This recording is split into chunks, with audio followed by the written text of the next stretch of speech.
welcome back to the kitchen, and it's time to bake. Last week I did bake, but I baked a recipe I've already done, so I'm gonna do something new. And on that note, it's also a new recipe I've never made before, so y'all are guinea pigs. Let's see.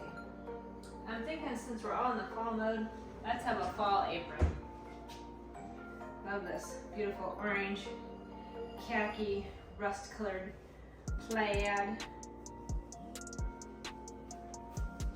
It's gorgeous outside. The high is only supposed to get to 80, and it was like 65 overnight. That's wonderful for North Carolina. So the patio is open and the cats are out enjoying it. The dog's inside in her blue chair. She could go outside. I'd have to make her. She's a house hippo, pity hippo. Anyway, I got my apron on, ready to go. Let's get started. We're going to make pumpkin Snickerdoodles. And because I'm who I am, I've thrown in some mini chocolate chips. So it'll be chocolate chip pumpkin Snickerdoodles. So let's get started. Okay, use my nice fall harvest Pyrex. So it starts with, I was gonna say I would need to soften the butter usually because I keep it in the refrigerator unless it's the toast butter that's on the counter in the butter container. But this one's been sitting out since early this morning, so it's nice and soft for me to use. So I'm using a half a cup of butter, and then to that I'll leave the pumpkin for a little bit later. I have my warm apple cider donut burning. I believe I got it off Amazon. And it does smell like a warm apple cider donut. It smells amazing, perfect for fall. So let's add our egg so it doesn't roll away from me. So last week I made the pumpkin peanut butter chocolate chip cookies because my daughter came to visit and that's her favorite cookie. And so I have pumpkin left over, and that's why we're making pumpkin Snickerdoodles with some chocolate, of course. So to this calls for a teaspoon of pumpkin pie spice. And you can make your own pumpkin pie spice, or you can just use cinnamon if you don't want to and you don't have the spices. You can just use a teaspoon of cinnamon. It'll be perfectly fine. So we got that. Then it calls for, looks like a quarter of a teaspoon of salt. So we got a quarter teaspoon of salt.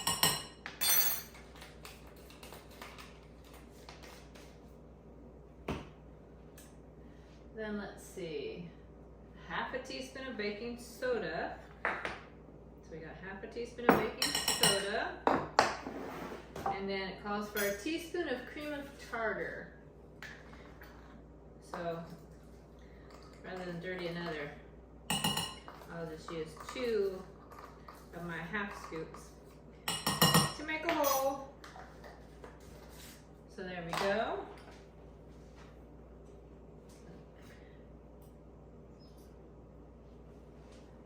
I believe I already put the cinnamon in, so we don't, oh. Does it call for cinnamon and pumpkin pie? Oh, it does. No wonder I'm a little confused. It calls for pumpkin pie spice and cinnamon.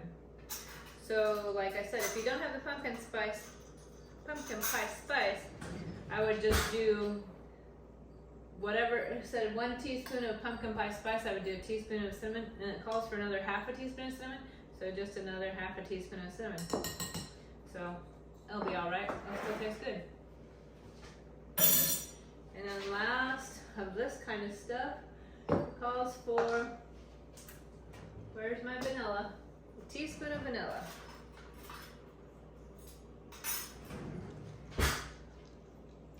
I've got a lot of gadgets, doohickeys. I think I have 6 sets of measuring spoons and 4 sets of measuring cups because I hate not having them available when I bake.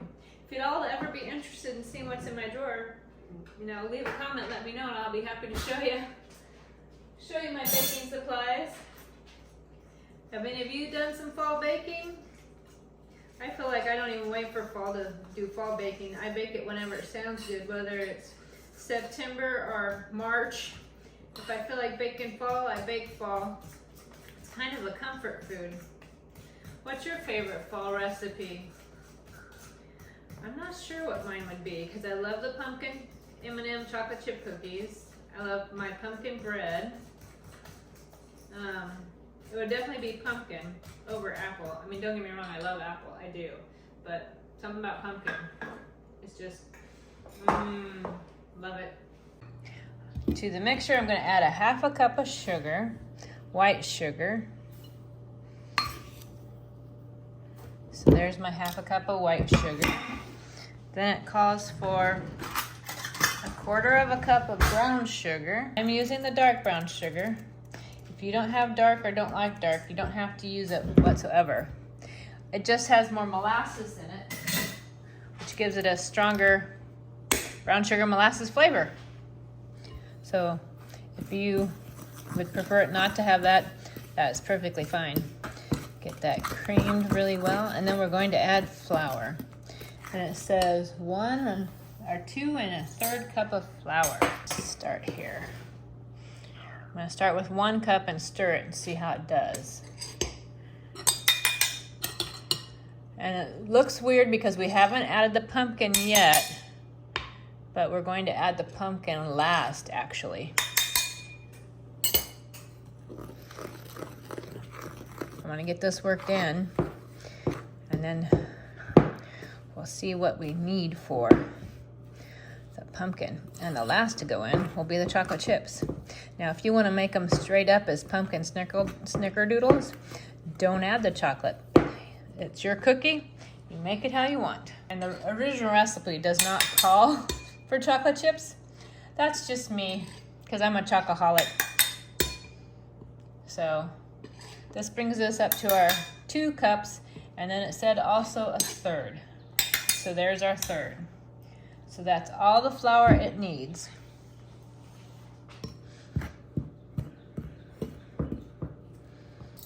And I'm gonna guess. You can measure 1/4 cup if it makes you feel safer to actually measure it, but I'm just gonna guess because I want to.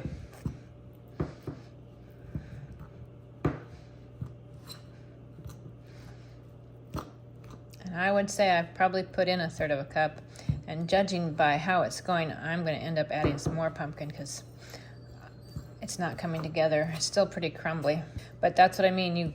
The recipe is good. They're there for guidelines and to help you follow, but also some of it you can alter as you go, and you pay attention to what the ingredients are telling you as they come together. So like this is telling me, I'm still a little dry because look at all this over here that's still crumbly. So more pumpkin. And I'm going to say, who cares, and add the rest of my pumpkin, and it is what it is. So hopefully it's enough because that's all there is. Get that mixed in and add our chocolate chips. It looks like we got the perfect amount, and you see how it's come together, and it's now a more manageable dough. So now it's time to not add the chocolate chips or add the chocolate chips. It's up to you. You could also add white chocolate chips. You could add nuts. You could add toffee bits, but I'm adding some mini chips. So I will measure that with my heart. Let's get these mixed in now. And then the last thing we're going to do before we can make them into cookies is we're going to make the sugar that you roll them in, like a snickerdoodle. It's going to use sugar, cinnamon, and pumpkin pie spice. And if you don't have the pumpkin pie spice, use cinnamon. You could even change it up a little bit and use cardamom if you have that, and cinnamon just for something a little bit different.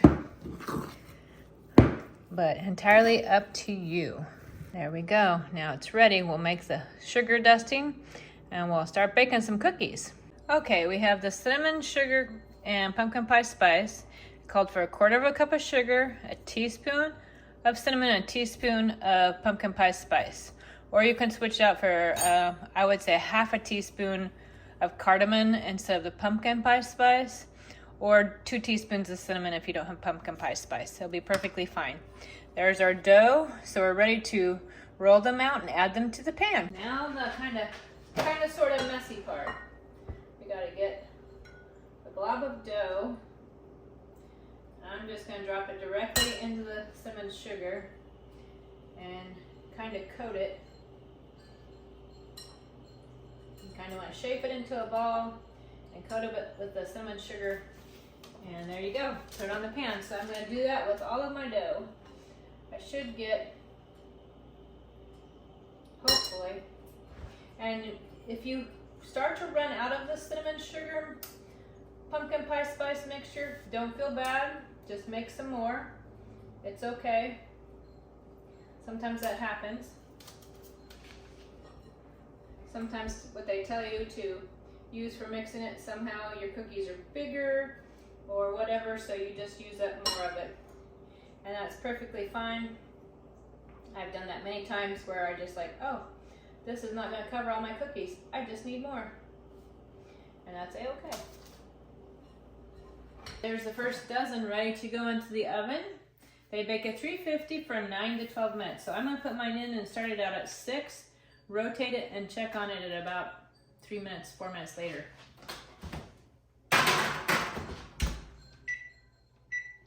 So we'll see how they come out. And there they are, the pumpkin Snickerdoodles with mini chocolate chips. Ended up getting 1 short of 2 dozen. I suppose if I had done a little bit more evenly distributed, I could have gotten 2 dozen, but a couple of them got a little bit bigger, but that's okay. They baked about 6 minutes, then I rotated them for another 6 minutes, so about 12 minutes at 350. So when they cool, in a bit we'll have tea time. Yum.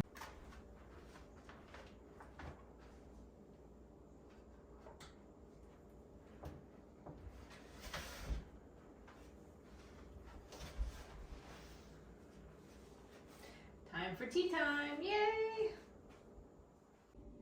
There we go. Have my autumn mug, and we have our pumpkin Snickerdoodles. Those look amazing.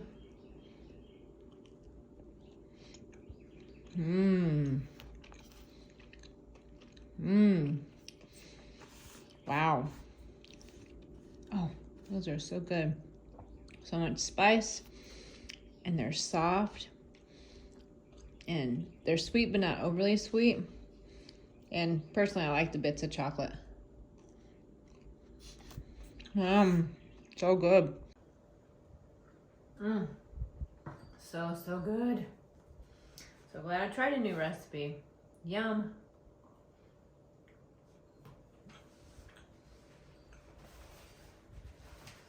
Might become a new favorite. It's so good.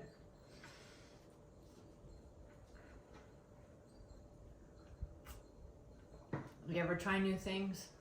I've heard somewhere that, you know, in order to keep yourself young and your mind young and active and, you know, like mentally challenged, is to do new things, learn new things. Like maybe if you've never crocheted, learn to crochet. You do crossword puzzles, word searches, stuff like that. Things that actively force your mind to kind of learn. Try a new recipe, one you haven't made before. Something that's a little more challenging. Not that this was challenging, but some are more challenging.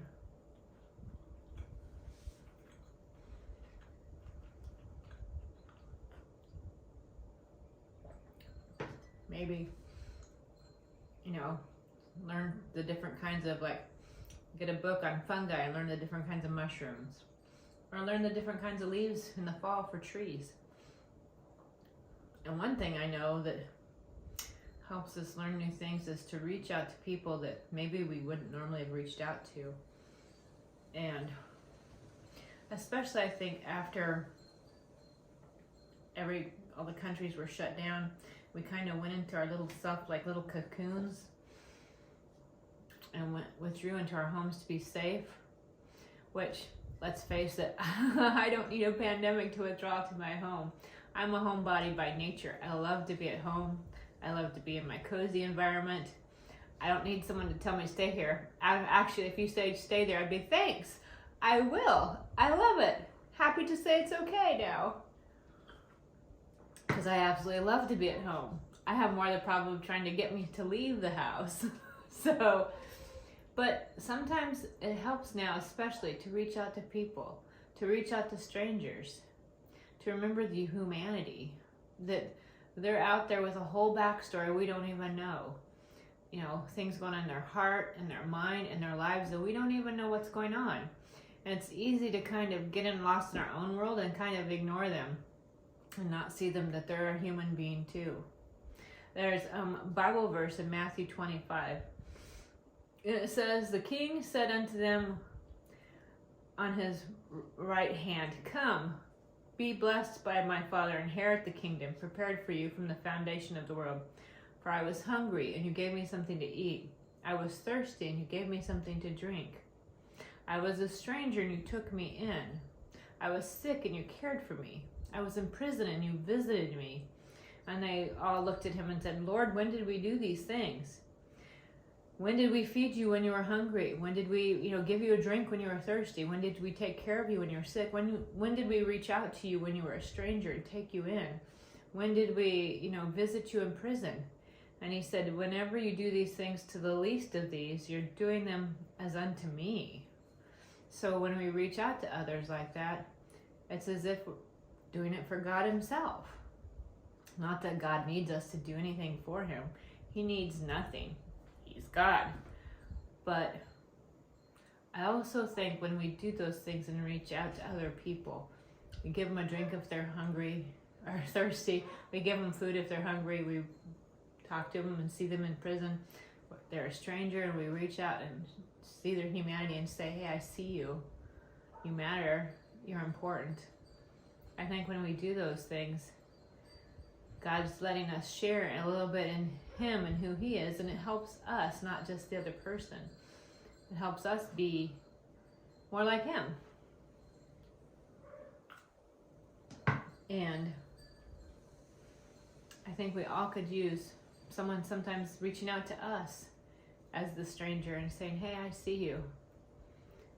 Do you need something to drink? Do you need something to eat?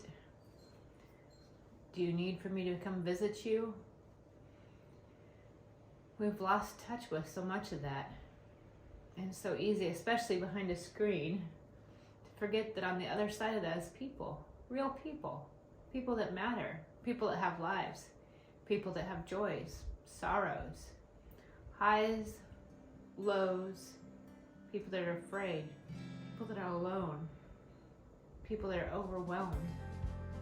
People that need other people and need God. And I once read a quote in a book, and I thought it was one of the most wonderful things. That because God is not physically on this earth, that we can see him like you can see me and touch me, because I'm human, I'm here. That when you hug somebody, those are the arms of God hugging that person, because he's not physically here to hug us. So we've become an extension of him. So I guess I'm just saying, kind of like open your eyes. Look at the other people. When you're at Walmart, when you're at the grocery store, when you're stopping to get cash from an ATM, when you're going out to eat. Look at the other people and see if you can see the humanity. Give an extra smile. Give a pat on the back, a handshake. Notice them. Let them know you see them. Show them a little glimpse of the love of God. And who knows, maybe they'll show it back to you too. Well, thank you for joining me and for awesome cookies. So good. They like melt in your mouth. It's just like pumpkin and spice and chocolate just dancing on your tongue. So good.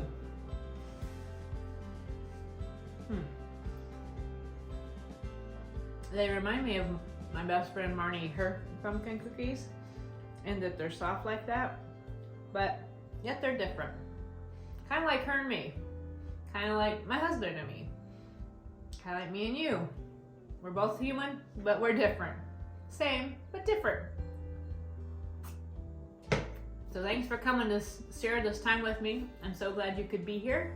And I hope you come again soon, friend. Because you know what? I see you. I do. I care about you. And I hope you'll come back. And drop a line, drop a comment and say, hey, I see you too. Because everybody wants to be seen. And everybody wants to be loved. So thanks for coming. Have a cookie. I would give you one if you came to my house.